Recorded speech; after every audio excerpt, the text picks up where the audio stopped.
जो है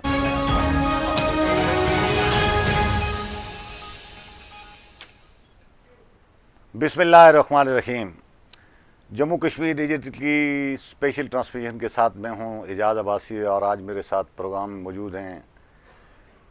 chief editor आमर महबूब साहब और साबिक मशीर आज़ाद कश्मीर हुकूमत मुर्तज़ा दुरानी साहब। नाज़रीन, आज आज़ाद कश्मीर में नई हुकूमत ने वजारतों के पोर्टफोलियोज़ तकसीम कर दिए हैं और इतलात ये हैं कि कुछ वज़रा नए पोर्टफोलियो से मुतमईन नहीं हैं और उन्होंने पार्टी तक अपना नाराज़गी रिकॉर्ड करवाई है। इसके अलावा आज़ाद कश्मीर में आज एक और बड़ी डेवलपमेंट सामने आई है कि बिम्बर के एक बड़े खानवादे, बिम्बर के एक बड़ी शख्सियत राय जुल्करनैन साहब और उनके बेटे अली जुल्करनैन से मुलाकात की है पीपल पार्टी के सीनियर रहनुमा चौधरी रियाज साहब ने, और उनके बारे में इतलात हैं कि वो पीपल पार्टी में शामिल हो रहे हैं। और अगर ये हुआ तो आने वाले दिनों में बिम्बर की सियासत में एक नई हलचल देखने को मिलेगी और ख़ास तौर पर बिम्बर का वो हल्का जिसमें अनवार हक साहब चंद रोज़ पहले अदम इत्मीनान की सूरत में फ़ारिग हुए हैं, उनका सियासी मुस्तकबिल क्या होगा, इस पर भी हम बात करेंगे। इसके अलावा वज़ीर-ए-आज़म आज़ाद कश्मीर ने जो पिछली हुकूमत में साबदिदी असामियाँ ख़त्म कर दी थी, अब देखना ये पड़ेगा कि उन साबदिदी असामियों को बहाल किया जा रहा है और क्या पीपल पार्टी को जो कारकुन हैं वजारतों के अलावा साबदिदी पोस्टों पर उनकी क्या एडजस्टमेंट की गुंजाइश बनती है या नहीं बनती, ये भी एक आम सवाल है जो डिस्कस किया जा रहा है। और एक ख़ास मौजू ये है कि जो वज़ीर-ए-आज़म अनवार हक साहब फ़ारिग हो गए थे उसके बाद उन्होंने मुसलसल अवामी एक्शन कमेटी को उकसाने के लिए मुख्तलिफ उनके ऊपर सवालात उठा रहे हैं और प्रोवोक करने की कोशिश कर रहे हैं। ये क्या सूरत हाल है, वो अपनी कैथारसिस या अपना गुस्सा उस तरफ क्यों निकाल रहे हैं, ये देखने वाली बात है। मुर्तज़ा दुरानी साहब, आपने चंद रोज़ पहले वो जो पोर्टफोलियोज़ के हवाले से बात की थी, बेशतर चीज़ें आपकी तकरीबन ठीक हुई हैं, इक्का दुक्का चीज़ों में तब्दीली हुई है सारी। तो ये कौन सी इतलात आपको पहले ही मिल जाती हैं? वो इतलात जो सिगाए राज में होती हैं, बड़े बड़े हाउसों में जहाँ से फैसले होते हैं, फिर ऐवान वज़ीर-ए-आज़म में भी,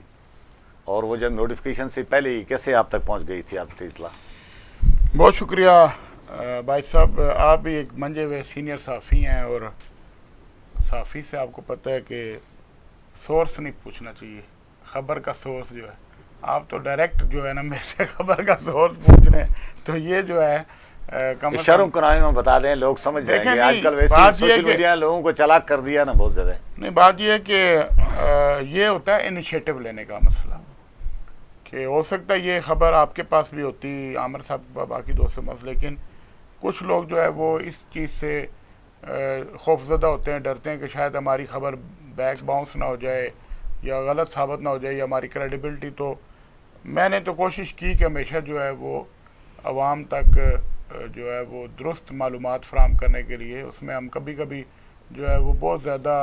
दिलेरी का भी मुज़ाहरा करते हैं। तो इसमें यह था कि 90% नहीं, मेरा 100% जो है ना मेरी ख़बर जो मैंने ब्रेक की थी जिस दिन वज़ीर-ए-आज़म फैसल राठौर साहब ने हलफ उठाया था, ये उसी दिन हमारे नोटिस में आ गई थी कि अब ये पोर्टफोलियो होंगे। लेकिन ये हुआ कि कुछ तो वजारतों में तब्दीली के अलावा वज़ीरों की तादाद के हवाले से भी चेंजेस हुई। आपको पता है वो भी मैंने ख़बर ब्रेक की थी कि इतने मशीर होंगे और इतने वज़ीर होंगे। तो फिर आखिरी लम्हे पे नबीला अयूब साहिबा को जो है वो मशीर के बजाय वज़ीर बना दिया गया। जी जी। और हसन अशरफ जो हैं, परवेज़ अशरफ साहब जो चौधरी परवेज़ अशरफ बरनाला से पीपल्स पार्टी के CEC के मेंबर भी हैं, उनके बेटे हसन अशरफ को लास्ट मोमेंट पे ड्रॉप कर दिया गया। और इसके पीछे एक और स्टोरी भी है, वो ये है कि बिलावल भुट्टो जरदारी जो हैं वो चेयरमैन पीपल्स पार्टी, उनकी जानब से आज़ाद कश्मीर के मामलात में गहरी दिलचस्पी जो है, और मैं ये समझता हूँ ये बड़ी खुशाइंद बात है कि किसी पार्टी के सरबराह का आज़ाद कश्मीर के मामलात के हवाले से बराह रास्त इन्वॉल्व होना। पहले तो वो ख़ुद उन्होंने जो है वज़ीर-ए-आज़म की तकरीब अलफ बरदारी में शिरकत करके एक बड़ा स्ट्रॉन्ग मैसेज दिया कश्मीरियों को। फिर बिलावल भुट्टो जरदारी का जो फैसला था वो ये था कि 10 वज़ीर और 4 मुशीर जो हैं वो आज ही हलफ उठाएं वज़ीर आज़म के हलफ के फौरी बाद। ये काबीना का फैसला 2 हिस्सों में तकसीम करके करना ये था। दानिशमंदी वाली बात थी। वैसे असल में जो बिलावल भुट्टो ज़रदारी के जहन में जो बात थी वो ये थी कि मैं एक यंग टीम जो है, नौजवानों की टीम जो है, वो उसका अपनी मौजूदगी में जो है ना वो हलफ करा के ठीक चला जाऊं, तो उसके बाद फिर आप जो लोग नेक्स्ट फेज़ में जिनको आपने शामिल करना वो आप कर लें। तो बादल ना खास्ता वो बात हो नहीं सकी। सियासत में आपको पता कोई बात हरफ आखिर नहीं होती और ये चीज़ें बदलती रहती हैं। वो 1.5-2 घंटा जो है वो बिलावल साहब ने वहाँ पे इंतज़ार किया, तो क्योंकि यासर सुल्तान साहब जो हैं वो बैरिस्टर सुल्तान महमूद के जो फर्जंद हैं और बैरिस्टर साहब का जो पूरा ग्रुप है उस पे उनको एतराज़ था कि हम इकट्ठे आए थे तो हमें इकट्ठे ही जो है ना वजारतों का हलफ लेना चाहिए, पोर्टफोलियो नहीं वज़ीरों का। तो यासर सुल्तान साहब ने कहा जी कि मैं हलफ नहीं लेता, मैं अपने दोस्तों के हमरा वो लूँगा हलफ, जिसकी वजह से फिर ये घंटा डेढ़ जो है वो शटल डिप्लोमेसी हुई, प्रेसिडेंट साहब को राज़ी करने की कोशिश हुई, वज़ीरों को राज़ी करने की, लेकिन कोई उसमें जब बात ना बनी तो फिर बिलावल भुट्टो ज़रदारी जो है वो जो अपनी एक ख्वाहिश है वो दिल में लिए वापस इस्लामाबाद आ गए और उनका ये था कि मैं एक अपनी टीम वहाँ पे अनाउंस करके आऊँ और वो मैसेज आए, बड़ा स्ट्रॉन्ग मैसेज है कि ये जो है वो यंग नौजवानों की टीम है, वज़ीर आज़म नौजवान, उनके साथ वज़ीरों की टीम एक नौजवान टीम है, लेकिन वो नहीं हो सका। तो उसके बाद जो है फिर नेक्स्ट डे आपको पता है फिर सारे वज़ीरों का एक ही दफ़ा हलफ हुआ और उसमें फिर एक मुशीर को ड्रॉप कर दिया गया। जो एक मुशीर साहब को जब ड्रॉप किया तो आपके सामने ही है, फिर उनकी जगह नबीला अयूब साहिबा की एंट्री हुई। तो मैं ये समझता हूँ कि एज ए खातून ख़वातीन की टोकन नुमाइंदगी तौर पे नबीला अयूब साहिबा का भी शामिल होना खुशाइंद है, बहुत खुशाइंद, क्योंकि पहले ये सोचा जा रहा था बहुत पढ़ी लिखी है और बड़ी तजर्बाकार और बड़ी पार्टी की लायल खातून है, लॉयर भी हैं, वो पेशे के एतबार से बड़ी अच्छी वकील हैं, तो उनका और एक पार्टी के साथ तवील वफादारी भी है, तो उनका एज ए वज़ीर काबीना में शामिल होना और बाकी जो है वो 2 मुशीर तो आपको पता है वो फाद याकूब साहब ने अपने वालिद साहब की जो है ना कोटे पे और अहमद सगीर ने वालदा। लेकिन मसला ये है कि अब जो लोग एडजस्ट होने के लिए जिनके साथ वादे किए गए थे उसमें वलीद इनकलाबी साहब हैं जो मतलूब इनकलाबी मरूम के जो है वो फर्जंद हैं, उनको शायद वो वज़ीर आज़म सेक्रेटेरिएट में कर्नल मारूफ साहब जहाँ पे पहले काम कर रहे थे अनवारुल हक साहब की जगह वहाँ पे एडजस्ट किया जाए। तो बाकी कुछ पोस्टें जो हैं वो बाकी आमर साहब बताएंगे आपको कि मैं आमर साहब ये बताएं कि ये जो बड़ी बड़ी वजारतें 3-4 हैं 4-5 हैं, ज़ाहिर है आप उनको जानते हैं, तामीरात यामा है, जो हैदर सादक साहब की वजारत थी वो चली गई है बाग वाले ज़ियाउल कमर साहब के पास, इसी तरह लोकल गवर्नमेंट जो वज़ीर जो फैसल राठौर साहब की वजारत थी वो आमर यासीन साहब के पास चली गई है, और ख़ासकर वजारत ख़जाना जो महसूस कर रहे थे कि किसे देंगे, चौधरी रशीद साहब को, चौधरी रशीद साहब के बारे में बात आ रही थी वो कासिम मजीद साहब। नहीं, थोड़ा सा मैं इनके जवाब से पहले बताता हूँ, जो हमने खबर ब्रेक की उस पे पैनिक क्रिएट हो गया, वो आमिर साहब आपको बताएंगे कि किस लेवल का पैनिक था और किस लेवल का रिएक्शन आया। फिर लोगों ने जो है ना वो अपनी पार्टी की आदत से बहुत सारी जो है ना बैकडोर डिप्लोमेसी करके कुछ वजारतों में तब्दीली करवाई, जिस तरह फाद याकूब साहब जो मुशीर हैं उनको इंडस्ट्री की वजारत दिलाएगी, हालांकि वो मुशीर के पास इतनी बड़ी वजारत नहीं होती, लेकिन याकूब साहब जो है ना वो रोल प्ले किया। इसी तरह जो है चौधरी रशीद साहब को ख़जाना सिर्फ मिला था और मियाँ वही साहब को कानून की वजारत साहब PDO दी जा रही, नहीं PDO दी गई, ये कंफर्म था। फिर मियाँ वही साहब से PDO लेके चौधरी रशीद साहब को दे दी गई, तो ख़जाना की वजारत जो है कासिम मजीद साहब को दे दी गई और इनलैंड रेवेन्यू वो हमने पहले ही कह दिया। अच्छा आमर साहब, मैं इनसे ज़रा पूछ लूँ, आमर साहब ये बताएं कि इतलात ये हैं कि ये जो वजारतें तकसीम हुई हैं इनमें कुछ वज़रा के बारे में इतलात आ रही हैं कि वो मुतमईन नहीं है और उन्होंने अपनी शिकायत पार्टी के नोट करवाई हैं, और एक आध के बारे में तो ये भी इतलात हैं कि उन्होंने कहा जी कि मैं इस पोजीशन में वजारत का वो पोर्टफोलियो संभालने की पोजीशन में नहीं हूँ, ऐसी कोई आपके पास क्या इतलात? अच्छा जी, एक तो पहली बात ये है कि ये एक अहम मरहला था पोर्टफोलियोज़ की तकसीम का जो मुकम्मल हो गया और अभी भी इसमें कोई ऐसी बात नहीं है जो लोग मुतमिन नहीं हैं उन्हें मुतमिन भी किया जा सकता है, क्योंकि अभी बहुत सारी अच्छी वजारतें जो हैं वो वज़ीर-ए-आज़म आज़ाद कश्मीर के पास हैं। लेकिन जो अभी अगर आप ये देखें तो इसमें जो पहली तरजीह रही है उसमें सबसे ज़्यादा जो लोग अकोमोडेट हुए हैं इस पीपल पार्टी के हैं। अब आप ये देखें कि पीपल पार्टी के बुनियादी 13 लोग थे, जिसमें जो यासीन साहब, सरदार याकूब साहब और लतीफ़ अकबर साहब ज़ाहिर स्पीकर हैं, वो 3 निकल गए। उसके बाद अगर आप ये देखें तो मियाँ वहीद साहब को उन्होंने सीनियर वज़ीर बना दिया, साथ कानून पार्लिमानी अमूर वगैरह दे दिए। सरदार जावेद याकूब साहब को जंगलात, वाइल्ड लाइफ, तरक्याती इदारा मुजफ्फराबाद, इसी तरह कासिम मजीद साहब को सबसे अच्छी वजारतें दी गई। मुजफ्फराबाद और बाकी तरक्कीदारी किसके पास है? नहीं, वो सिर्फ तरक्याती मुजफ्फराबाद के हद तक है, ठीक है जी, बाकी अपने अपने मिनिस्टर्स ले जाते होते हैं। कासिम मजीद साहब को सबसे अच्छी जो वजारत समझी जाती है वो इनलैंड रेवेन्यू वजारत है, उसके साथ जो है उन्हें खजाना की वजारत भी दी गई है। बादल नकवी साहब को जो है हेल्थ मिनिस्ट्री दी गई है, जो खासी जो है साथ बहबूद आबादी भी दी गई है। इस तरह जावेद बड़ानी साहब को खुराक का महकमा दिया गया है। सबसे बड़ा जो महकमा समझा जाता है वो सरदार ज़ियाउल कमर के हिस्से में आया है, क्या कहते हैं, मवासलात और तामीरात आमा का जो हल्का है। इसी तरह अगर आप ये देखें कि इसमें अगर आमिर यासीन साहब लोकल गवर्नमेंट ले जाने में कामयाब हो गए हैं, और फिर जो है वो जो फाज याकूब खान साहब के हिस्से में थे, और मोहतरमा नबीला अयूब साहिबा जो हैं उन्हें कोई अच्छी वजारत नहीं दी गई, वो हमारी बहन है, तो उन्हें कश्मीर काज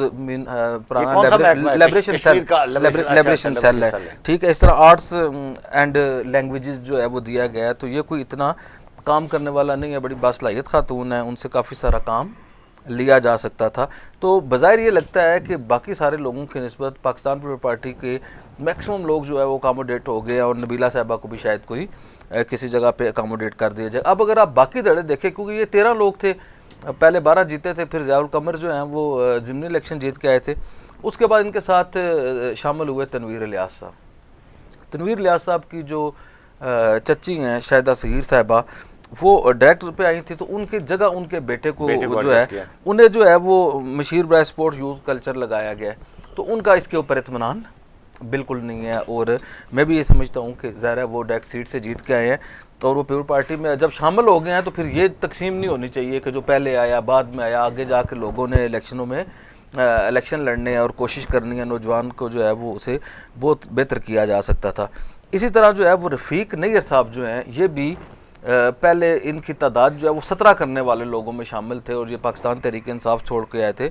ये पहले वज़ीर सेहत रहे हैं 2 बार, 91 में भी रहे हैं, और बाद में बैसर सुल्तान साहब की कैबिनेट में भी रहे हैं। अब उन्हें जो है वो उठा के मजहबी अमूर पे ला के जो है वो फेंका गया, तो वो भी मुतमईन नहीं है। नहीं, वो उन्होंने अब उनका ज़ाहिर इत्मीनान देखे ना, कोई इजहार करे या ना करे सियासी कारकुन, लेकिन वो पता लग जाता है कि जी जो लोग हैं, तो वो मेरा ख्याल है कि वो भी उनका भी इस हवाले से इत्मीनान बिल्कुल नहीं होगा।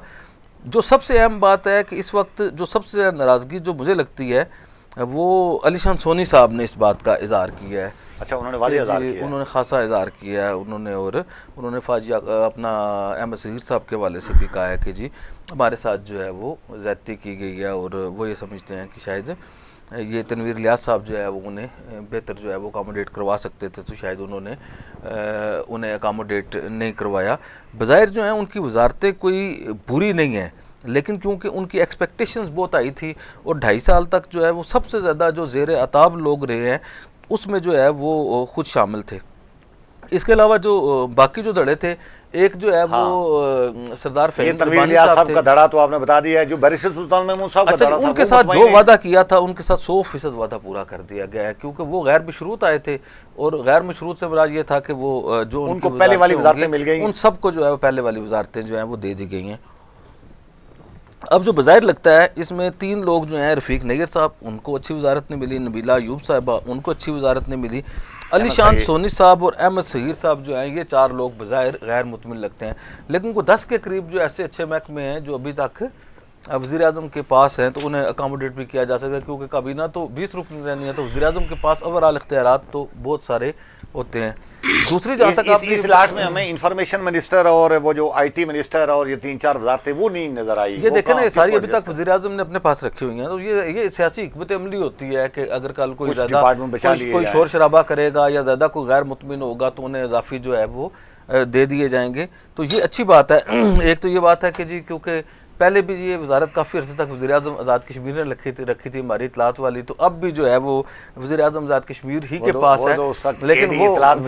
लेकिन वो इन्हें एडी इतलात नहीं बनना चाहिए। और नहीं, उन्हें अगर वो देखें ना, अगर किसी को खुद शौक हो इस तरह के रखने कर लेगा, उसका तो आपके मेरे पास हल नहीं है। लेकिन मेरा ये ख्याल है कि फैसल राठौर जो है वो संजीदा सियासी रहनुमा हैं, तो उनसे इस तरह की गैर मेयारी जो है वो तो को नहीं की जा सकती।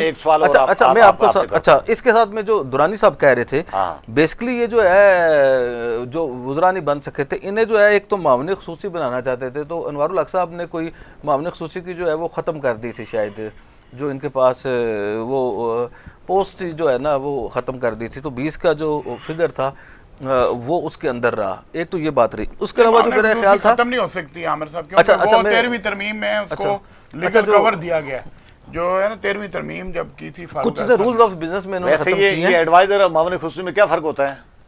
ये दुरानी साहब को पता होगा, क्योंकि मामले खुसूसी जो है वो स्पेशल असिस्टेंट जो होता है उसमें मेरा ख्याल है थोड़ा सा में कोई फर्क नहीं होता। अब जो है 4 लोग जो हैं जिन्हें बिलावल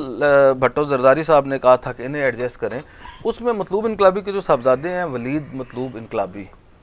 उनको एक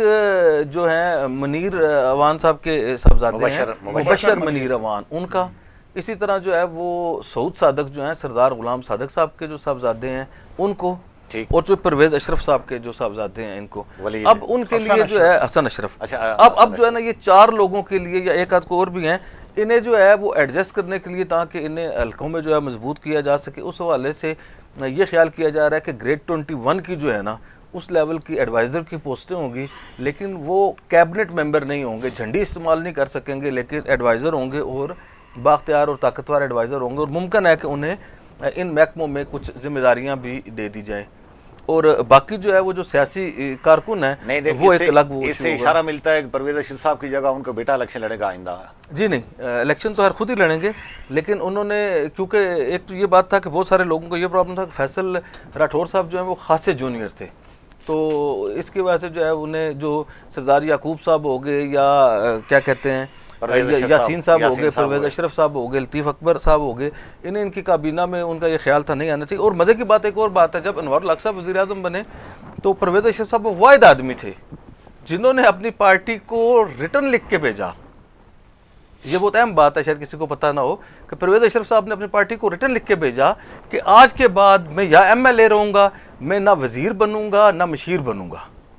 यानी अपनी हुकूमत आती है तब भी नहीं बनेंगे, ये उनकी कमिटमेंट है, रिटर्न में मौजूद है कि वो कभी आइंदा वजीर और मशीर नहीं बनेंगे, और ये बात उन्होंने 2.5 साल पहले अपनी पार्टी को लिख के दी। ये ऐलान करने के बाद उन्हें अपने हल्के से वोट लेने में प्रॉब्लम नहीं होगी। जब किसी बंदे को पता चलता है कि मेरा MLA वजीर ही नहीं बनेगा, वज़ीर आज़म ही नहीं बनेगा, सदर ही नहीं बनेगा, देखे ना मैं ये कह रहा हूँ, ये कमिटमेंट जो है ना उन्होंने पार्टी की। अच्छा, जिस दिन वो वजीर बनेंगे ना, वो बनेंगे, अच्छा जिस दिन वजीर बनेंगे ना, तो वो पेपर में ऐसे निकाल के ना जो है वो मीडिया के ऊपर रख दूंगा कि ये परवेज अशरफ साहब की कमिटमेंट है। तो मेरा ये ख्याल है कि परवेज अशरफ साहब को, दूसरा ये बात है कि बिम्बर में पाकिस्तान पीपल पार्टी को बैलेंस करने के लिए बहुत ज़्यादा ज़रूरी था कि उन्हें कोई महकमा, और अगर परवेज अशरफ साहब की जो पहले वो बात थी उसमें यह तय था कि शायद परवेज अशरफ साहब के साहबजादे को जो है वो दाखिला का महकमा दिया जाता और उन्हें बहुत ताकतवर वजीर। अच्छा दुरानी साहब, मैं आपसे थोड़ा सा सवाल, ये अमर साहब ने कुछ अपने सवाल के आखिरी हिस्से में, जवाब के आखिरी हिस्से में कहा जी कि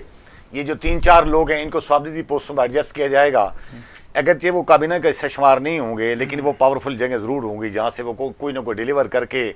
अपने हल्के के लोगों को मैसेज दे सकते हैं।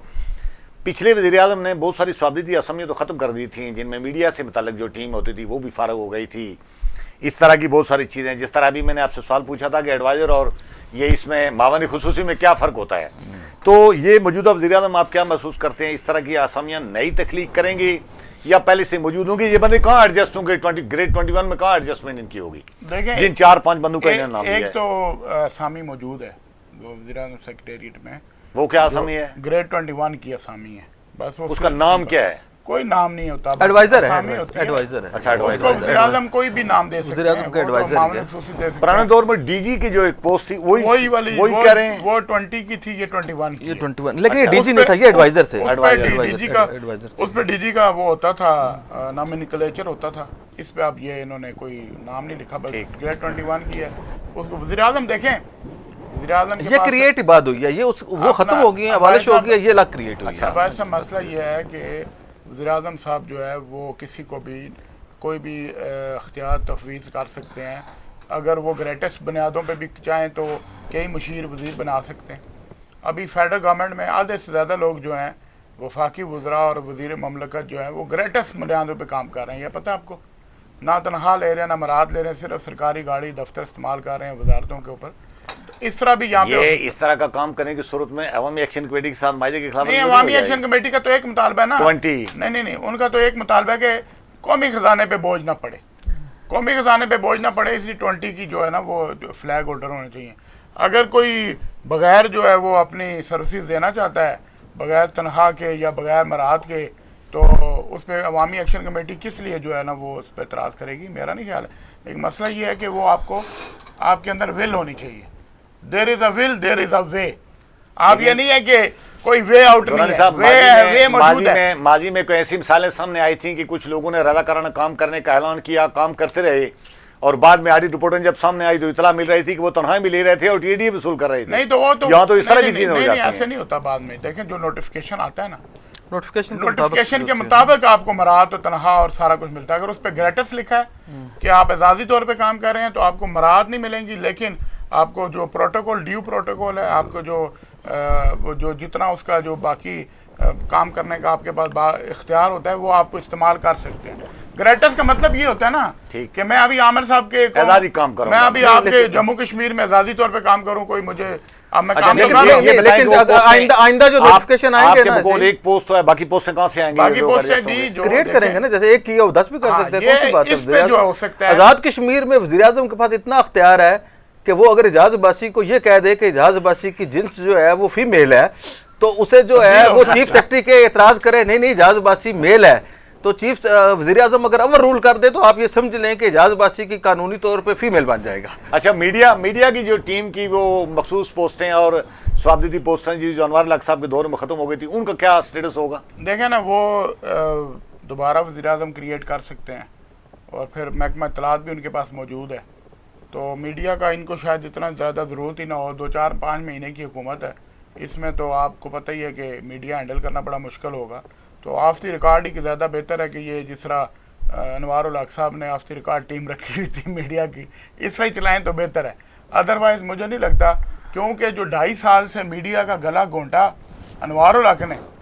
अब तो फ्लड गेट खुल जाएगा, तो उसको ना फैसल राठौर साहब ना कोई और, मेरा नहीं ख्याल है वो कोई कंट्रोल कर सकेंगे। अलबत्ता ये है कि अखबारात के जो मसाइल हैं, जो अखबारात के इश्तिहारात के मामलात हैं, और जिस तरह जम्मू कश्मीर अखबार है, बाकी अखबारों के को ज़ाती इंतकाम का निशाना बनाया गया था, वो जो है उसकी रेमेडी होनी चाहिए। वो वज़ीर-ए-आज़म ने महकमा अपने पास रखा है, तो उम्मीद है कि फैसल राठौर साहब उसके ऊपर ज़ाती दिलचस्पी लेंगे, ज़ाती मामला। मैं क्योंकि अखबार का हिस्सा नहीं हूँ, लेकिन ये आमिर साहब ये बात नहीं कर सकते, ये मैं कर सकता हूँ इनकी भी आप। जी बिल्कुल सही, क्योंकि इनको जितना नुकसान या इस अदारे को या और कुछ 2-4 अदारे हैं उनको जितना नुकसान है अनवर उल हक हुकूमत ने दिया 2.5 साल में, और जिस तरह इन्होंने साबित कदमी के साथ ये मैं समझता हूँ इदारा चलाया, एक दिन भी अपने कारकुनों की तनख्वाहें नहीं इन्होंने लेट होने दी, तो इसलिए मैं समझता हूँ कि इस हुकूमत को कम से कम इनका अगर 2.5 साल का लास्ट पूरा नहीं कर सकते तो कम से कम 1.5 साल का लास्ट तो पूरा करना चाहिए। अच्छा जी, ये जो बात इन्होंने की है, ज़ाहिर है वो केस तो ये बात ठीक है कि आप अपना केस सारे पेश करने की पोजीशन में उस तरह बंदा नहीं होता, लेकिन ये मुझे बताएं कि क्या मीडिया टीम को साथ रखे बगैर आपका मसला नहीं, चलो बाकी मीडिया को भी तो डील करना है, तो क्या प्राइम मिनिस्टर के पास इतने फालतू टाइम जरूर होगा कि वो सारे काम छोड़कर खुद ही मीडिया को डील करता रहे? तो ये बात है, हमारा चले मुर्तज़ा दुरानी साहब हमारे भाई हैं, दोस्त हैं, हमदर्द हैं, लेकिन हमारा जो केस है असल वो मैं आपको बयान करना चाहता हूँ। हमारा जो केस है वो ये है कि वज़ीर-ए-आज़म आज़ाद कश्मीर को गए हुए 100 घंटे हो गए हैं।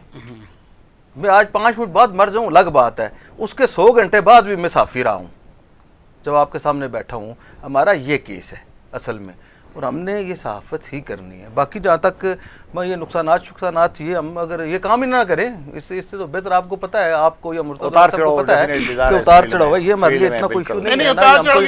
एक्सपेक्ट नहीं करता। लेकिन मैं आपको जो बात बता रहा हूँ कि एक ये तो कोई असूल नहीं है कि अगर आपके ऊपर तनकीद बराए इस्लाह हो रही है या आपके ऊपर तनकीद बराए तनकीद भी हो रही है, तो आप एक इदारे को ज़ाती इंतकाम का निशाना बनाएं। उसमें ये आमिर महबूब की ज़ात का मसला नहीं है। मसला ये है कि यहाँ पे जितने लोग काम कर रहे हैं उनकी वर्कर उनकी हैं, इदारा families का है, मसला मीडिया हाउस है, उनके रोजगार का प्राइवेट मसला है। सेक्टर में रोजगार के मौके देखें, निकाले हुए हैं जो स्टेट को करना चाहिए। देखें ना, ये छोटे छोटे मुलाजिम हाँ हैं, जी, बिल्कुल। इनको तो आपने वो तो नहीं ये सोच सकते कि हमें जो है ना अखबार में क्या प्रॉब्लम पेश आ रही है, या हुकूमत क्या रवैया रखती है, या आमिर महबूब की शक्ल उनको पसंद नहीं है तो इसलिए तो वो छोटे छोटे बच्चों को, उनके कारकुनों के बच्चों का जो है ना रिस्क आप छीनने की कोशिश करें, इसकी मैं मजम्मत करूँ। देखें जनवार साहब का जो दौर था वो शहरी शख्सी सहाफ़ती आज़ादियों के हवाले से और मसला कश्मीर के हवाले से इससे बुरा दौर मैंने नहीं देखा। सरदार सिकंदर याद साहब के दौर से हमने सहाफ़त शुरू की, बल्कि बैसर सुल्तान साहब के दौर के जो आखिरी 2-3 साल थे तब से 98 से 97 से तब से लेके आज तक हमने कभी ऐसी सूरत हाल नहीं देखी कि जी इस तरह की शहरी शख्सी और सहाफ़ती आज़ादियों के ऊपर और वज़ीर-ए-आज़म आज़ाद कश्मीर जो है वो ख़ुद जो है वो चीज़ें जो है वो क्या कहते हैं मॉनिटर नहीं, अवामी एक्शन कमेटी को वो खुद तैयार करे, लगाए और पाकिस्तानियत को देखे। दो चीज़ों का, एक तो शहरी शख्सी आज़ादियाँ हैं, कश्मीर का इशू है, पाकिस्तानियत को, तकमील पाकिस्तान को, नज़रिया इलाके पाकिस्तान को जो नुकसान पहुँचा है वो हमारे छोटे छोटे नुकसान से बहुत ज़्यादा बड़ा है और हम हमेशा उसकी बात। दूसरी आपने जो बात की है कि मीडिया टीम की, एक तो ये मैं कहता हूँ जी कि ये सारे लोग जो सियासी कारकुनों की, आपने कल एक बात इजाज़ भाई सब नोट की है कि कल बाग में कितना बड़ा इज्तिमा था, काफ़ी उसमें तमाम मकातब सियासी कारकुन निकल आए ना निकले। ये हम बात कर रहे थे कि वो होप है जो दलाने की ये मैं कह रहा हूं कि आप जब पॉलिटिकल एंगेजमेंट्स करेंगे, हम 2 साल से कह रहे थे कि आपने एक बेनामी को बना के वज़ीर-ए-आज़म बना दिया है, ना उसका जनाब वाला को आगे है, ना कोई पीछे है, ना उसकी कोई सियासी जमात है, ना उसका कोई नज़रिया है, ना उसमें कोई अखलाकियात है, ना कोई और कोई चीज़ है। तो ऐसी सूरत हाल में आपने ये देखा कि कल अभी फैसल राठौर साहब, आप ये सोचें कि फैसल राठौर साहब जो है वो ये ख्याल किया जा रहा था कि जो यासीन साहब नज़रअंदाज हो गए उनका हक था, जो लतीफ़ अकबर साहब नज़रअंदाज हो गए उनका हक था, याकूब खान साहब का हक था। फैसल राठौर साहब का जो कबीला है वो पाकिस्तान पीपल पार्टी में उस तरह नहीं है मुस्लिम, उसके बावजूद एक मुश्किल फैसले के बावजूद आप ये देखें कि कितने लोग उनके पीछे बाहर निकला है, सियासी कारकुन, उनके हलफ की तकरीब देखें कितनी बड़ी तकरीब हुई, उसमें पीपल पार्टी ने भी रंग भरा, सारा कुछ किया। आप ये सोचें कि अगर पीपल पार्टी जो है लतीफ़ अकबर को बना देती, जो यासीन को बना देती, याकूब खान को बना देती, तो शायद इन्हें और बेहतर जो है वो मिल सकता था। मैं आपको ये जो बात बता रहा हूँ, लेकिन पीपल पार्टी का फैसला है, जो उन्होंने कहा उसमें फैसल राठौर में वो क्वालिटियाँ डेफिनेट होंगी, नौजवान है, अच्छी गुफ्तगू करते हैं, जो उनके जो क्राइटेरियाज होंगे, उनकी अपनी जो पार्टी पॉलिसी और जैलापन होगा उसके मुताबिक बिलावल भट्टो ने और फरियाल साहिबा ने या जरदारी साहब ने फैसला किया, वो बात खत्म होगी। लेकिन मैं ये कह रहा हूँ कि जैसी पॉलिटिकल एंगेजमेंट शुरू हुई है, पाकिस्तान पीपल पार्टी एक्टिव हो गई है। अब जो है अपोजिशन का किरदार मुस्लिम लीग नून के ऊपर है, अगर ये किरदार अदा करेंगे तो ये बहुत बेहतर हो जाएगा। मेरा ये ख्याल है कि वज़ीर-ए-आज़म आज़ाद कश्मीर को ना महकमा इत्तलात अपने पास रखना चाहिए, उन्हें जो है वो बड़े काम करना चाहिए। और उन्हें दूसरी ये बात है कि उन्हें मीडिया के हवाले से, देखिए मीडिया के हवाले से उन्हें अपनी टीम रखनी चाहिए जो उन्हें पसंद है, जो उनके साथ लोग चलने, यही लोगों की साफियों की होती है ना जी, तो कि आपके साथ कोई 20 साल चला, कोई 25 साल चला और ख्वाहिशमंद है, जैसे हम ख्वाहिशमंद नहीं होते, आप शायद ख्वाहिशमंद ना हो, दुरानी साहब ख्वाहिशमंद ना हो, लेकिन अगर कोई ख्वाहिशमंद है तो या पीपल पार्टी के साथ जिनका कोई ज़्यादा उनकी जो है वो तलकदारी है, तो फैसल राठौर साहब के पास ये मौका है, शायद अगली बार ना मिले। उन्हें ये चाहिए कि अपने सारे लोगों को, अपने जो सहाफ़ती दोस्त हैं उन्हें वो एडजस्ट करें, उन्हें अच्छे वो मीडिया एडवाइज़र की पोस्ट भी बहाल करें, प्रेस एंड पब्लिकेशन ऑफिसर की पोस्ट भी बहाल करें, इसी तरह PROs की पोस्ट भी बहाल करें, अपना प्रेस सेक्रेटरी भी सहाफ़ियों में से लगाएं ताकि उसका इंटरेक्शन जो है वो बेहतर हो, उसे पता हो कि मैंने मुड़ के कम्युनिटी में आना है, उसे ये नहीं पता हो कि जी कल जनाब वाला वो मैंने लगना है या असिस्टेंट डायरेक्टर इश्तिहारात। अब वज़ीर-ए-आज़म आज़ाद कश्मीर में उस दिन नकवी साहब हैं असिस्टेंट डायरेक्टर इश्तिहारात हैं, मैं हल्फ की तकरीब में बैठा हुआ तो मेरे पीछे बैठे हुए थे, या उससे पीछे तो मेरे पीछे मुड़ के उन्हें मुबारकबाद दी। मैं कहा शुक्र करें जनाब वाला, आपको मुबारक हो कि आपकी पोस्ट जो है वो वागजार हो गई है, वरना वो तो बेचारे उनके रगमाल बने हुए थे। अच्छा, तो इसी तरह जो है वो जो बाकी महकमा जाते हैं, मीडिया एडवाइज़र के अलावा ये जो है, इसके अलावा भी जो है वो सियासी कारकुनों को एडजस्ट करना चाहिए, और ख़ास तौर पर वो लोग जिन्होंने सारी जिंदगियां गुजारी। आप जो सरदार शकूर साहब हैं, गुल नवाज खालिक साहब हैं, साहबजाद जुल्फ़िकार साहब हैं, शौकत नवाज, शौकत जावेद मीर साहब हैं, शौकत जावेद मीर साहब हैं, इस तरह जो इनके जो पार्टी का असल असासा और असल जो रायम बशर जाज साहब जो है वो सारा कुछ करें। देखें ना, रायम बशर जाज साहब तो फिर भी जो है फारूक आज़ साहब के साथ भी थे, तनवीर अपना अनवार साहब के साथ भी थे, उनके अंदर खुद बड़ी वो बासलाहियत है। फिर ये साहब इस्ताद आदमी हैं, ये जो कुछ लोग हैं जिनका ओढ़ना बिछोना जो है वो सफेद पोश लोग हैं, और उन्होंने सारी जिंदगियां जो है वो नारे मार मार के PYO, PSF, PYO, फिर पार्टी के अंदर, और उनके साथ इसी तरह जो है वो ख़वातीन को भी वो इम्पावर करें, अपने जो वकला का विंग है उन्हें भी इम्पावर करें। देखें जो वकला है उन्हें इम्पावर करने से वो बहुत सारी बेहतरी आती हैं। आप एडवोकेट जनरल से लेके इनके जो है वो प्रोसिक्यूटर, लोकल प्रोसिक्यूटर, सारी असामी खाली होगी ना, तो इसका मतलब ये है कि उन्हें उधर जो है वो अपने लोगों को एडजस्ट करें। जितने लोगों को एडजस्ट करेंगे उतने जो है वो एंगेजमेंट बढ़ेगी, उतना हमारे पास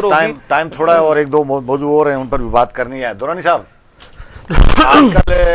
ये चंद दिनों से देखा जा रहा है कि अनवार अल हक साहब के खिलाफ जब एतमाद कामयाब हुआ और वो बाहर निकली, तो उसके बाद वो बड़े शाइस्ता तरीके से मुसलसल यानी सवाल उठा रहे हैं, अवामी एक्शन कमेटी के ऊपर प्रोवोक करने की कोशिश कर रहे हैं, उकसाने की कोशिश कर रहे हैं। जैसे वो कहते हैं जी कि वो शौकत नवाज मीर साहब ने कहा है जी कि वो हमारे साथ मायदा ये हुआ था कि नई हुकूमत जब आएगी तो 20 रुकनी काबीना और 16 और वजीर और 4 पता नहीं वो सरकार जो सदर वजीरान मोहदेदार, तो उससे वो सवाल निकालते हैं, लोगों को समझाने की कोशिश करते हैं कि गोया जो बंद कमरे में अवामी एक्शन कमेटी और हुकूमत पाकिस्तान के नुमाइंदों के दरमियान जो मुज़ाकरात हुए हैं, जिसमें मेरी 2 रुकनी टीम भी बैठी हुई थी, वहाँ मुझे हटाने का भी कोई फैसला हुआ था जिसके बारे में मुझे नहीं बताया गया। तो ये क्या सिलसिला है? बजाय कि जिन लोगों ने उनके खिलाफ बात किया उनके ऊपर डायरेक्ट कोई बात करते, उन पर सवाल उठाते, उन्होंने तो अवामी एक्शन कमेटी जिसके बारे में आप अक्सर ये राय रखते हैं कि ये कमेटी बनाई उन्होंने है, तो उसी के खिलाफ उन्होंने या तो आपको डिस्टेंस करने की कोशिश करें। असल सूरत हाल क्या है थोड़ा सा में जो उनकी गुफ्तगू को जरा सियाक व सबाक के साथ सुने। अनवार उल हक साहब ये साबित करना चाह रहे हैं और वो बार बार ये भी कहते हैं कि पता नहीं ये जो कुछ दोस्तों ने ये मेरे बारे में नैरेटिव बनाया, जो बयानिया बनाया कि मैं अवामी एक्शन कमेटी को बनाने वाला हूँ या मैं अवामी एक्शन कमेटी को प्रमोट करने वाला हूँ, तो उस बात पे वो वजाहत पेश कर रहे हैं आजकल कि जी मैं अगर ये इतना जो है ना सियासत से नाबलद किस्म का सियासी कारकुन नहीं था कि अपने खिलाफ माल खड़ा करा था। हालांकि आप देखें कि 2.5 साल में अवामी एक्शन कमेटी के जितने एक्शन हुए उसके बेनिफिशियरी कौन था? अनवार अल हक साहब। अगर ये अवामी एक्शन कमेटी को आगे ना रखते, बार भी अवामी एक्शन कमेटी ने उनके इस्तीफे का मुतालबा नहीं किया। आज भी आप देखें कि अवामी एक्शन कमेटी ने कभी उनके खिलाफ ना एक नारा लगाया, कोई कभी एहतजाज किया, फिर कैसे वो कह सकते हैं कि अवामी एक्शन कमेटी मेरे पीछे नहीं थी या मैं उसके पीछे नहीं था? अभी वो ये अभी जो आपने बात की, ये जो सड़कों पर कत्लेआम के बाद कुछ सवाल उन्होंने उठाए, बल्कि तनकीद भी की थी, लेकिन वो कोई इस्तीफे का मुतालबा नहीं किया। ऐसा कोई नहीं किया। ये बात ठीक है। बात यह है कि अभी वो अवामी एक्शन कमेटी को ये प्रोवोक कर रहे हैं, इश्तिहाल दिला रहे हैं कि ये आपके तो मायदा 20 का था और उसमें इंक्लूडिंग सदर, वज़ीर आज़म, स्पीकर, डिप्टी स्पीकर, तो 20 की कैबिनेट के बजाय 24 हो गई है। तो वो ये कह रहे हैं और साथ ये भी कहते हैं कि मुझे पूरा यकीन है कि अवामी एक्शन कमेटी इसमें बाहर नहीं निकलेगी, ना एहतजाज करेगी, वो अपने मुज़ाकरात भी जारी रखेगी, बेशक उनके साथ मायदे में खिलाफ वर्जी हो गई है। साथ वो ये कहते बार कहते हैं। अब मसला ये है कि जो एग्रीमेंट हुआ वफाक के नुमाइंदों का और अवामी एक्शन कमेटी का और इसमें आज़ाद कश्मीर के लोगों का, उसमें यह तय हुआ कि 20 रुकनी काबीना होगी। उसमें कहीं नहीं लिखा सदर, वज़ीर आज़म, स्पीकर, डिप्टी स्पीकर। तो आप ये सोचें कि अब अनवार उल हक साहब जान के चाह रहे हैं कि अवामी एक्शन कमेटी को थोड़ा और प्रोवोक करें और वो ये बात शौकत नवाज मीर साहब ने एक बार कही है, ये अदम के बाद उन्होंने कही है कि हमारे साथ जो ज़बानी कलम मायदा हुआ था उसमें यह था कि सदर, वज़ीर आज़म, स्पीकर, डिप्टी स्पीकर के अलावा बात होती 16 और शामिल करके टोटल 20 नहीं, ज़बानी वाली बात नहीं है, ये रिटर्न जो चीज रिटर्न देखे ना, मेरी बात सुन, ये उस बंदे ने कहा है जो बंदा मुज़ाकरात की मेज के ऊपर करता धरता था वाला, उसकी मैंने सुनी है गुफ्तगू। जी वो ये कह रहे हैं कि ये 16 का था, 16 का, लेकिन मसला ये है कि जो तहरीर में लिखा हुआ है वो आपका 20 है ना। अगर आप 20 में उससे आप खुद मुकरना चाहते हैं तो वो अलग बात है, लेकिन जो आपके तहरीरी मायदा है वो ज़बानी कलामी की तो कोई हैसियत नहीं होती। तो तहरीरी मायदा उसमें 20 है, 20 से ज़्यादा तो इन्होंने कोई वजीर नहीं बनाए, कोई मशीर नहीं बनाए, तो वो तो उन्होंने पाबंदी की मायदे की। फैसल राठौर साहब और सदर रियासत जो है वो और स्पीकर, डिप्टी स्पीकर की तो बात ही कभी डिस्कस नहीं हुई थी कि ये 4 वो तो आईनी पोस्टें हैं, वो तो आईनी पोस्टें हैं, वो ये 4। अब अनवार उल हक साहब ने कहा जी कैबिनेट क्या होती है, कैबिनेट इंक्लूडिंग प्राइम मिनिस्टर। अब वो यहाँ भी एक नई चीज निकालने की हालांकि आईनी कानूनी बात नहीं देखे ना, नैरेटिव वो एक और दे रहे हैं, ठीक है। हालांकि जो नहीं उसके पीछे उन्होंने वादे कहा जी कि इनको आईनी कानून पढ़ लेना चाहिए। तो दूसरी बात ये है कि अगर इस मामले में थोड़ी बहुत भी खिलाफ वर्जी होती या छोटी मोटी भी ऊंच नीच होती तो वफाकी हुकूमत फौरी मुदाखलत करती और फिर चीफ सेक्रेटरी को रोक दिया जाता कि आपने जो हमारा मायदा है उसके मुताबिक जो है वो नोटिफिकेशन जारी करना है, चाहे वो 16 का है, 18 का है, जो भी है। 20 का जो तयशुदा है, 20 के मुताबिक उन्होंने कैबिनेट बना दी है। अब अनवार उल हक साहब जितना मर्जी शोर डालें, जो काम होना था हो गया है और अब वो एक्शन कमेटी को इस्तेमाल नहीं कर सकते। क्या तो है कि एक्शन कमेटी के साथ जो मायदा हुआ है इस पर अमल दरामद बिल्कुल 100% अमल दरामद करेंगे, क्योंकि इसमें फैसल राठौर साहब खुद उसमें बैठे थे हुकूमत आज़ाद कश्मीर की जानब से। उसी आप उस वक्त देखें ना, अनवार उल हक साहब ने किसी कागज़ पे साइन नहीं किए। तो इसलिए मैं ये कहूँगा कि फैसल राठौर साहब को पहला काम जो करना चाहिए वो ये करना चाहिए कि उस मायदे को अपनी काबीना में लाना चाहिए, काबीना से उसको इंडोर्स कराना चाहिए, मंजूरी लेनी चाहिए, ताकि उसकी कोई आईनी हैसियत बन हो, जाए, कानूनी हैसियत हो। उसके बाद उस पर अमल दरामद करेंगे तो इनके लिए मसाइल नहीं होंगे। ठीक बात है। अच्छा अमर साहब, आज एक बड़ी डेवलपमेंट ये मैं आपको इसके ऊपर थोड़ी सी बात करना चाह रहा था। एक तो ये बात है कि मैं एक खुद जाती तौर पर समझता हूँ कि जो पाकिस्तान पीपल पार्टी ने और मुस्लिम लीग नून ने और पॉलिटिकल पार्टीज़ ने मिलकर हुकूमत बनाई है, इससे काफ़ी फ़र्क पड़ा है अवामी एक्शन कमेटी में। अगर आप ये देखें कि 1.5-2 महीने से जिस तरह अवामी एक्शन कमेटी छाई हुई थी, जब से पॉलिटिकल एंगेजमेंट शुरू हुई है उसके बाद अवामी एक्शन कमेटी थोड़ी सी पीछे चली गई है। कल जैसे बाग पे निकले हैं लोग, मुजफ्फराबाद में निकले हैं, हल्कों में निकले हैं, इससे भी उन्हें नुकसान हुआ है। एक तो ये बात है, मैं समझता हूँ कि अवामी एक्शन कमेटी पॉलिटिकल पार्टीज़ की हुकूमत आने के बाद काफ़ी सारी कमज़ोर होगी। अब आप उस लेवल की अवामी एक्शन कमेटी नहीं दे सकते, क्योंकि इस अवामी एक्शन कमेटी के पीछे वज़ीर आज़म नहीं खड़ा।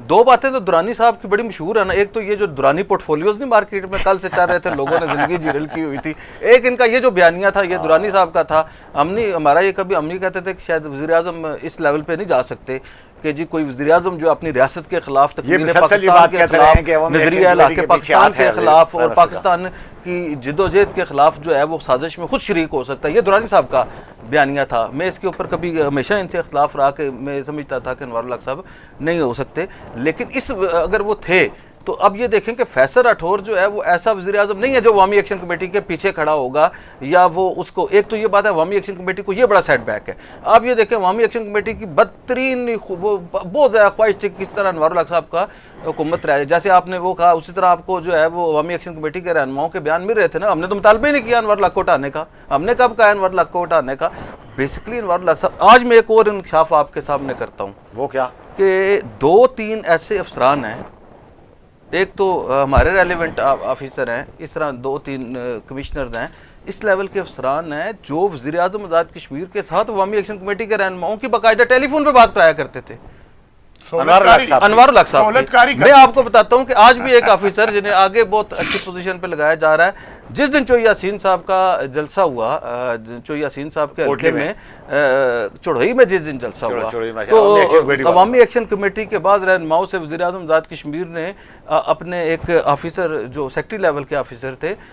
उनके टेलीफोन के ऊपर बात की, फ्रांसर करवा लें, उनका मोबाइल लें ना अखलाकी तौर पर। मैं कहता हूँ ये मेरा मोबाइल है ना, इसमें आपने हमारे ऊपर इल्ज़ाम लगाए हैं कि जी हम पता नहीं बगावत पे उकसा रहे हैं या पता नहीं हम कोई इराक के, इसराइल के, अमेरिका के एजेंट हैं। वो अफसरान अपने मोबाइल पेश करें, उसका फ्रांजिक कराएं कि जी ये हमारा मोबाइल है, पेश है। अगर उसमें अवामी एक्शन कमेटी के लोगों से बात साबित ना हो वज़ीर आज़म आज़ाद कश्मीर की, हम उसी दिन साफत छोड़ देंगे। ठीक है। अच्छा इसके अलावा जो है मैं ये बता रहा था कि अब जो है ये सूरत हाल जो है वो अवामी एक्शन कमेटी जो है वो कमज़ोर होगी, पॉलिटिकल एंगेजमेंट जो है वो फ़ायदा होगा, और इसी तरह जो है हम 6 महीने बाद जो है वो इलेक्शन में दाखिल हो जाएंगे। अब देखना ये है कि वज़ीर आज़म आज़ाद कश्मीर क्या करते हैं। एक तो वज़ीर आज़म आज़ाद कश्मीर जो है वो आज कल वज़ीर आज़म आज़ाद कश्मीर अपने हल्के में जा रहे हैं, ज़ाहिर डेफिनेट उन्हें उनका लाखों नहीं कल जा रहे हैं, इस्तकबाल करा रहे हैं कल, और कल अपने वफूद से मिलेंगे। तो मेरा ख्याल है कि उन्होंने इतने कारनामे सर अंजाम दिए हैं, तो वो मकसद हज़ारों जो है वो वोट जो है अनवार उल हक साहब की बात, अनवार उल हक साहब जो है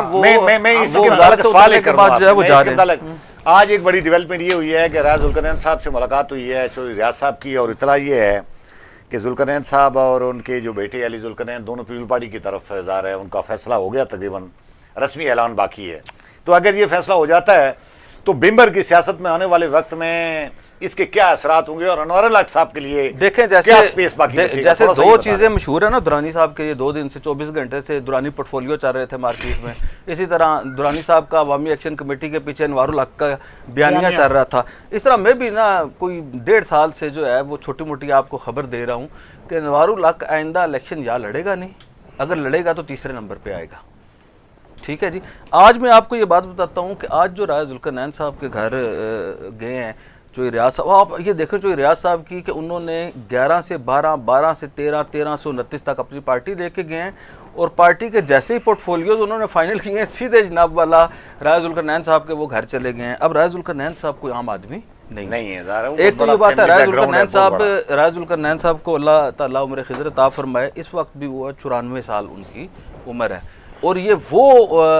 अनवारुल हक वो बदकिस्मत आदमी हैं कि 4 साल पहले 90 साल की उम्र में राजा जुल्करनैन जो है वो डंडा उठा के लोगों के अपने घरों में, राजपूतों के घरों में जा के वो कहते रहे कि ये मेरा बेटा है, इसे वोट दो, उसे वोट दो। और उसके बाद राजा जुल्करनैन का जो नाम लेना भी अनवारुल हक साहब जो है उस वक्त गवारा नहीं करते थे और उन्होंने जो कुछ आज़ाद कश्मीर के बिलखसूस बिम्बर के और बिलमुम पूरे आज़ाद कश्मीर के राजपूतों के साथ, कबीले के साथ जो कुछ अनवारुल हक साहब कर सकते थे वो किया है। चाहे वो किसी यूनिवर्सिटी में थे वो होगा, इसी तरह जनाब वाला वो आया कोई ब्यूरोक्रेसी में थे, आया वो पुलिस में थे, आया वो किसी और जगह पे थे, उन्होंने नुकसान पहुंचाया। आज उसका ब्रेक थ्रू हुआ कि आज इस रियासत के सबसे बड़े जिंदा सियासतदान राजा जुल्करनैन साहब के घर जो है वो चोई रियाज साहब गए। आपको पता है चोई रियाज साहब आज़ाद कश्मीर की सियासत के एक्सपर्ट हैं, स्पेशलिस्ट हैं और जिस अंदाज से उन्होंने मैंने एक बार पहले भी कहा था कि उन्होंने PhD कर रखी है। आज उन्होंने अनवारुल हक साहब को मैं समझता हूँ कि अनवारुल हक साहब के खिलाफ अदम एतमाद से बड़ा वाक़या जो हुआ है कि वो उन्होंने जाके राय जुल्करनैन साहब के घर जाके उन्होंने राय जुल्करनैन साहब से शफकत मांगी है और कहा है जी कि आप हमारी शफकत करें और पाकिस्तान पीपल पार्टी में शामिल हो जाएं। उनके साहबजादे राजा अली जुल्करनैन साहब भी मौजूद थे और उसके साथ जो है आप ये देखें कि अरेंजमेंट देखें कि उधर वो अलीशान सोनी साहब को भी साथ लेके गए, उनके साहबजादे को भी साथ लेके गए हैं कि ताकि वो अगली नस्ल का भी जो है वो बल्ला वो करे। इसी तरह मेरा ख्याल है शायद वो परवेज़ अशरफ साहब को भी एंगेज करे। तो ये जो सूरत हाल है आज जो है वो अनवारुल हक साहब को अवामी क्या कहते हैं तहरीक अदम एतमाद से बड़ा नुकसान पहुंचा है। और राय जुल्करनैन साहब ने जो मेरी बात हुई है अलीशान सोनी साहब से भी हुई है, जो रियाज साहब से भी बात हुई है, अली जुल्करनैन साहब से भी मेरी बात हुई, तो जो उन्होंने मुझे बताया कि जी उसके ऊपर राय जुल्करनैन साहब ने बड़ा मस्बत जवाब दिया। बल्कि राय जुल्करनैन साहब ने एक और बात कही कि मैं जो है 1975 में पहाड़ वो कहते हैं समानी वाले हल्के से कि 1975 में मैं पीपल पार्टी के टिकट पे उधर से इलेक्शन लड़ा, तो उस हल्के से ये जाके लड़े थे इलेक्शन और चोई तारक फारूक साहब के वालिद साहब के मुकाबले में इलेक्शन लड़े थे। तो अगर आप ये देखें तो उस पिबर की जो है वो इस हल्के में 11 यूनियन काउंसिलें हैं, पहले 6 होती थी। इसमें जो 4 यूनियन काउंसिलें हैं जिसमें कसकुम्मा है, कलरी है, पंजेड़ी है और बड़िंग है, ये वो यूनियन काउंसिलें हैं जो राजा जुल्करनैन के चाहने वाले लोगों की हैं और वहाँ पे राजा जुल्करनैन की डोमिनेशन है। मकसद उधर अनवारुल हक साहब का कुछ भी नहीं है। आप ये देख लेंगे कि जब इलेक्शन के अगली बार जब जुलाई अगस्त में इलेक्शन का रिजल्ट आएंगे तो आपको इन 4 यूनियन काउंसिल्स में वो होगा। और अगर अली जुल्करनैन साहब राजा जुल्करनैन साहब ने ये फैसला पाकिस्तान पीपल पार्टी के हक में कर लिया, पहली बात है आप मेरी पेशन को याद रखें कि अनवारुल हक साहब इलेक्शन नहीं लड़ेंगे और अगर अनवारुल हक साहब इलेक्शन लड़े तो फिर वो तीसरे नंबर पे आएंगे, इसके अलावा जो है वो कोई ऑप्शन नहीं होगा। इसके अलावा शहर म्यूनसिपल कॉर्पोरेशन और बाकी जो है वो जो है वो बिल्कुल वो है। राजा जुल्करनैन के साथ जो है आज़ाद कश्मीर में, क्योंकि राजा जुल्करनैन साहब सबसे बड़े राजपूत हैं, सबसे बड़े घराने से हैं, सबसे बड़े ज़मींदार हैं, सबसे बड़े जागीरदार हैं, सबसे आला उहदे पे रहे हैं, तो उनके आने से आज़ाद कश्मीर में और फैसल मुमताज़ राठौर के वज़ीर-ए-आज़म बनने के, राजपूतों में से वज़ीर-ए-आज़म बनने की सूरत में आप ये देखेंगे कि आज़ाद कश्मीर में शायद जो है वो पीपल पार्टी जो है वो राजपूतों को अट्रैक्ट करे। तो पहले जाट, गुजर और मुगल जो है और सुदर जो है वो काफ़ी तादाद में मौजूद थे। तो ये इस फैमिली के आने से जो है वो बहुत जो है एक रॉयल फैमिली है, बड़े लोग हैं और कमिटमेंट वाले लोग हैं, बावकार लोग हैं। इनके आने से ना सिर्फ भिम्बर की सियासत में, साउथ की सियासत में, आज़ाद कश्मीर में आप ये देखें कि अली जुल्करनैन साहब ने पहली बार पॉलिटिकल एक्टिविटी की है। आप उनके दौरा यूरोप और जो इंग्लैंड है उसमें देखें उन्हें किस किस्म का जो है वो रिस्पांस मिला है। तो मेरा ये ख्याल है कि आज आज़ाद कश्मीर हल्का LA7 भिम्बर की सियासत में एक बहुत बड़ा ब्रेक थ्रू हो गया जिसके आप आइंदा इलेक्शन में असरात देखेंगे। अच्छा दुल्हन साहब, मैं एक सवाल, अब अनवारुल हक साहब के पास क्या ऑप्शन ये बाकी बचता है कि वो उनकी इज्जत अमान से राय जुल्करनैन साहब के साथ मिलकर पीपल पार्टी में शामिल हो जाएं या अगर ये रास्ता नहीं है तो वो फिर क्या करेंगे, अपनी सियासी पार्टी बनाएंगे। पिछले चंद दिनों से तो कोई फेसबुक की लोग ये भी कहते हैं कि सियासी पार्टी, लेकिन माजी का तजर्बा ये साबित करता है कि अनवार अल हक साहब अपने हल्के से इलेक्शन लड़ सकते हैं, चीज़ें मैनेज कर सकते हैं, लेकिन सियासत लंबी देर नहीं कर सकते। उनका आखिर में क्या होगा? बिल्कुल आप क्या? मेरा जो ज़ाती तजिया है वो ये है कि राजा जुल्करनैन साहब बड़े आदमी हैं, बड़ी शख्सियत हैं। अली जुल्करनैन भी उनके बेटे जो हैं, लेकिन वो जो वोटों की सियासत है ना वो नहीं कर सकते। डोर टू डोर कंपेन करना, ये हॉलीवुड के राजपूत हैं, ये वो नहीं, ये तो मिट्टी के साथ मिट्टी होना पड़ता है, ठीक है ना। इस तरह नहीं है कि ये इतना आसान होगा। यहाँ भैंस मारे कुत्ता मारे लोगों को घर जाना पड़ता है ना, ठीक है ना। वो रॉयल फैमिली के साथ अलग रहते हैं राजा जुल्करनैन साहब, उनके बेटे भी। लेकिन माजी में कई बार तो वो इलेक्शन जीते आए हैं। वो जब उस वक्त इलेक्शन, वो राय साहब खुद जब बड़ा आसान होता था, जब लोगों में शोर ही नहीं होता था, फिर जो जाट होते थे वो इनके फारूक साहब जब जाट जो थे ना, जाटों को तो इन्होंने मुजाहरा रखा होता था ना। मसला ये तारीख आप देखें। अब राजा जुल्करनैन साहब के आने से पीपल्स पार्टी को फ़ायदा ज़रूर होगा, और अनवार उल हक साहब को भी नुकसान हो सकता है, और चौधरी तारक फारूक साहब को भी नुकसान होगा। लेकिन जो उसका दूसरा एस्पेक्ट है वो ये है कि अगर अनवार उल हक साहब ने अपनी पार्टी भी ना बनाई और पीपल्स पार्टी में भी नहीं शामिल हुए, तो अगर वो पीटीआई को ज्वाइन कर लेते हैं, क्योंकि उनका जो ग्रुप है वो पीटीआई के साथ ज़्यादा जो है ना वो एफिलिएटेड है, तो फिर आप देखें क्या सिनेरियो। पीटीआई कहाँ है? पीटीआई तो कहीं, जब तक इमरान खान साहब जेल से बाहर है, पीटीआई कहाँ है? हालात देखें ना, पीटीआई एक बड़ी पार्टी तो है, बिल्कुल है, इसमें कोई वोट बैंक भी मौजूद है, ठीक है। इनको नई पार्टी बनाने की जरूरत ही नहीं है। लेकिन क्या पीटीआई ऐसे बंदे को कबूल कर लेगी जिन्होंने बेवफाई की है उनके साथ? और हो सकता है, ना सिर्फ खुद बल्कि वो दर्जनों लोग लेकर दूसरी तरफ चले गए, और कोई इधर गए कोई उधर गए। भाई साहब, ये सियासत के सीने में दिल नहीं होता ना, कुछ अरफे आखिर होता है कोई फैसला, ठीक है ना। ये राजा जुल्करनैन साहब कल चले गए थे पीपल्स पार्टी छोड़ के, इनका बेटा इधर से हमारे बना था मेंबर कश्मीर कौंसिल भी, तो हालांकि यूसुफ रजा गिलानी साहब के साथ इनकी रिश्तेदारी भी है, जो चेयरमैन सेनेट है, साबिक वज़ीर-ए-आज़म पाकिस्तान, तो कोई फ़र्क नहीं पड़ता। लेकिन हाँ, अगर मालिकों ने कह दिया कि इनको इधर रखना है और राजा जुल्करनैन साहब को नहीं लाना, पीपल्स पार्टी में अनवार की जगह बनानी है या नून लीग में जगह बनानी है कहीं भी, तो ये फिर मालिकों पे है, तो मालिक तो फिर आपको पता है कुछ भी कर सकते। बहुत शुक्रिया। नहीं, वैसे मैं इसमें इस बात से इत्तेफाक करता हूँ। एक तो ये बात है कि राजा जुल्करनैन साहब बहुत ही बावकार और बड़े कद काट के आदमी, ठीक है जी, वो इस लेवल से वो बढ़ गए हैं जिस लेवल के ऊपर वो ये सोच रहे हैं। एक तो ये बात है कि उन्होंने सियासत नहीं करनी, अली जुल्करनैन ने सियासत करनी, और वो ये फैसला कर चुके हैं कि उन्होंने आइंदा इलेक्शन लड़ना है। और 24-25 साल तक जो है वो अनवार उल हक साहब के साथ 2006 में चले हैं। हमारे सामने की बात है ना, आज 2025 है, तो जो ये जो है वो 2000 पहले उससे चले, तो 24 साल से जो है वो राजा जुल्करनैन साहब के जो फर्जंद हैं वो अनवार उल हक साहब के साथ कैंपेन करते थे, और इलेक्शन जो है वो सारा का सारा 2006 में आगे अनवार उल हक साहब को उन्होंने खाया। अच्छा, मजे की बात है कि ये इलेक्शन 1990 से लेके वो तारक फारूक साहब को भी तो लेके चलते हैं। नहीं, वो तो तारक फारूक साहब से तो लग गिला है ना, उनके साथ तो नहीं थे ना। एडजस्टमेंट होती रही, मैं ये कह रहा हूं तारक फारूक साहब से, तारक फारूक साहब जो है ना एक जगह एक दफा जो है ना कश्मीर कौंसिल के मेंबर बने, राय साहब ने इलेक्शन लड़ना था, फिर उसके बाद आजाद उम्मीदवार जीत गए। आजाद उम्मीदवार जीत के 2001। मैं आपको ये बता रहा हूं तारक फारूक साहब से तो उनका ही शिकवा है ना। इससे पहले आपको पता है कि अपना तारक फारूक साहब और राजा फारूक साहब भी उनके पास गए थे कि जी आप मुस्लिम लीग नून में शामिल हो जाएं। ये पहले माजी करीब में वो भी गए थे। तो मेरा ये ख्याल है कि एक तो ये इलेक्शन लड़ेंगे, और बिल्कुल जो है वो मुझे नहीं लगता जी जीरो टॉलरेंस है, 100% वो इलेक्शन लड़ेंगे, चाहे उन्हें मिट्टी से मिट्टी होना पड़े या जो है वो मिट्टी के साथ पहाड़ बनना पड़े। लेकिन जो अनवार उल हक साहब ने उनके साथ, अनवार उल हक साहब तो ये देखे ना, अनवार उल हक साहब तो जो है ना मुर्दे में जान डाल देते हैं, ये तो जनाब चलते फिरते बड़े हो गए।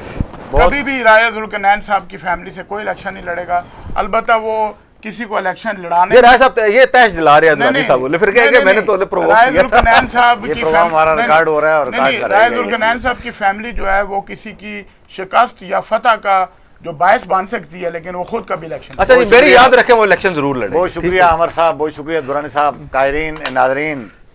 ये प्रोग्राम राय कफील साहब होस्ट करते हैं, और आज से वो उम्रे पर जा रहे हैं और अगले 21 दिन तक वो हरम शरीफ में रहेंगे। हमारी दुआ है कि अल्लाह ताला उनका उम्रा कबूल फरमाए। इसी दौरान हम मेज़बान और मेहमान की हैसियत से आपके सामने आते रहेंगे। आपका बहुत शुक्रिया। कल एक नए प्रोग्राम के साथ आपके सामने हाज़िर होंगे। बहुत शुक्रिया।